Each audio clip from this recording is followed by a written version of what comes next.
So my question to you directly then is, The alternative was defaulting on our debt ceiling. Understand. Well, if you understand, then I will tell you, to destroy the full faith and credit of the United States was unthinkable.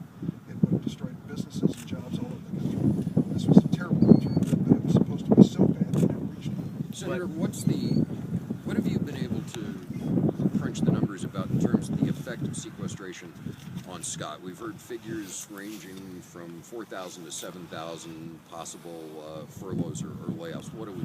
Well, we've heard those similar figures, Charles, and what they told us was that you won't notice it the first day, maybe not the first week, but when you start playing this out, in terms of the impact it has on payroll. There's so many categories that are exempt, and they should be. They really should be. Military personnel pay, for example. But in the end, they're going to see how this rolls out. You're going to find a lot of critical civilian employees in our military who do important jobs who are going to be furloughed 1 day a week for the remainder of the year. I can't tell you the exact dollar impact on Scott. I don't think we got into those fine numbers. Statewide, they indicated, Charles, that it would be $28 million. Last week, when Colonel Alman, the base commander, briefed me, he indicated that it would be 4,500 potentially employees here at Scott who would receive a 1 day a week furlough. The remaining civilian employees are critical mission and would not be impacted. 4,500 employees, Congressman, 1 day a week off without pay for however long this lasts. Well, that would be through the rest of the fiscal year, through September 30th. Senator, there's been some discussion that the original form of sequestration called for budget cuts only. Now the Republicans claim that the White House has, quote, moved the goalposts, saying that they now want tax increases as well as budget cuts as part of this, and they say you guys are playing unfair. Okay, hold on to your hat. We've cut $2.7 trillion in deficit reduction, $2.7 trillion. Of that, $600 billion is in revenue. That's less than 25%. Simpson Bowles, 40% of deficit reduction was revenue. Gang of 8, it was over 30%.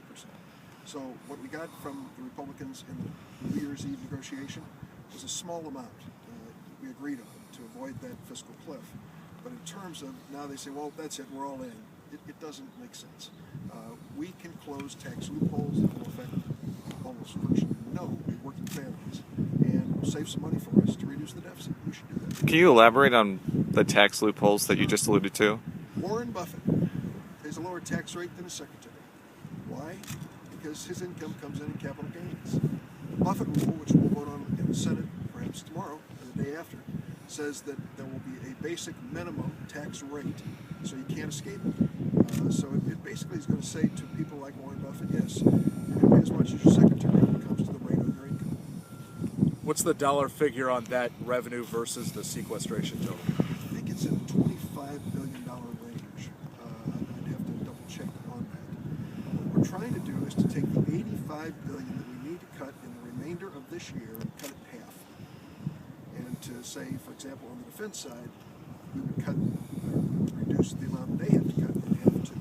Senator, same to you. What have you heard about throughout the state of Illinois, and is a lot of this just scarehead tactics, or is some of it going to be real? Are we going to see reduction in air traffic controllers, for Charles, example? I've been trying to follow the narrative from the other side. It goes something like this. Obama did it. This was Obama's idea. Forgetting they voted for it, as I did. It was a bipartisan idea. Never gone to the president for signature. And then they said, the next thing they say is, it won't be that bad. It's tiny. It's just a small percentage. And then they say, and if there's any pain from this, the president can help avoid it. So it's, it's not the kind of dialogue that leads to a reasonable bipartisan solution. I think we can and must reduce the budget deficit. I voted for Simpson Bowles. I think that's a move in the right direction. Timing and how we do it makes sense. When you hear what they have to go through in sequestration, cutting these line by line items, it's not a sensible way to do it.